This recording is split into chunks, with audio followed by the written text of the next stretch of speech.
একটা কথা বলবো। 5ই আগস্টের পর একটা অদৃশ্য শক্তি আমরা দেখছি, অদৃশ্য শক্তি।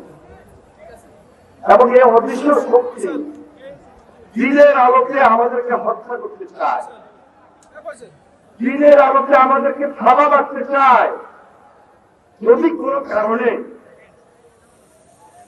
এই অদৃশ্য শক্তির কারণে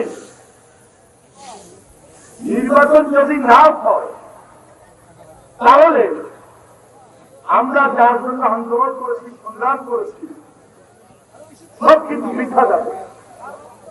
জনগণের যে টার্গেট, সেই টার্গেটকে সামনে রেখে আমরা লড়াই সংগ্রাম করেছি 15, 16, 17 বছর। সর্বশেষ জুলাই আন্দোলন সবকিছু কিন্তু শেষ হয়ে যাবে। তাহলে আমাদের কি করা উচিত?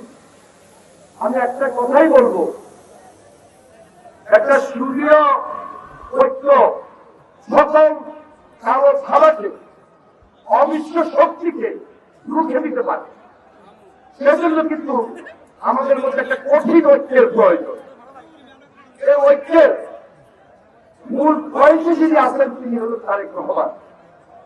তারেক রহমান আমাদের মধ্যে যে ঐক্যটা নিয়ে বিগত দিনে আন্দোলন সংগ্রাম করার জন্য আমাদের দেশবাসীকে একত্রিত করেছেন, এই ঐক্যটা আমাদেরকে অত্যন্ত সুদৃঢ়ভাবে এবং কঠিন ঐক্যের মধ্য দিয়ে ধরে রেখেই আমাদেরকে টার্গেটে পৌঁছতে হবে।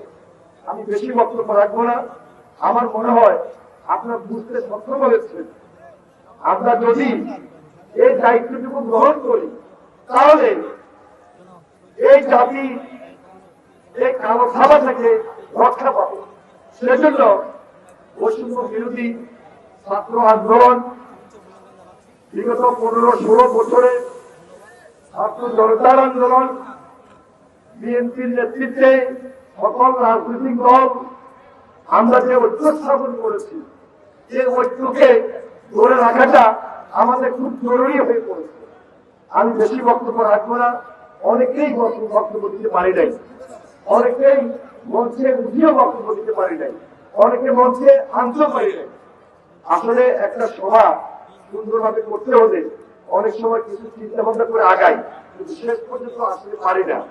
আপনারা আমার কি দেখবেন, সাংবাদিক ভাইরা, আমার বক্তব্যটা আপনি গুরুত্বপূর্ণ নয়, গুরুত্বপূর্ণ যার বক্তব্য তিনি এখন আপনাদের সামনে বক্তব্য দিবেন। সেজন্য আমি নিজেই তার নামটি ঘোষণা করছি এই মুহূর্তে। আমি বিনীত ভাবে অনুরোধ করবো আমাদের প্রধান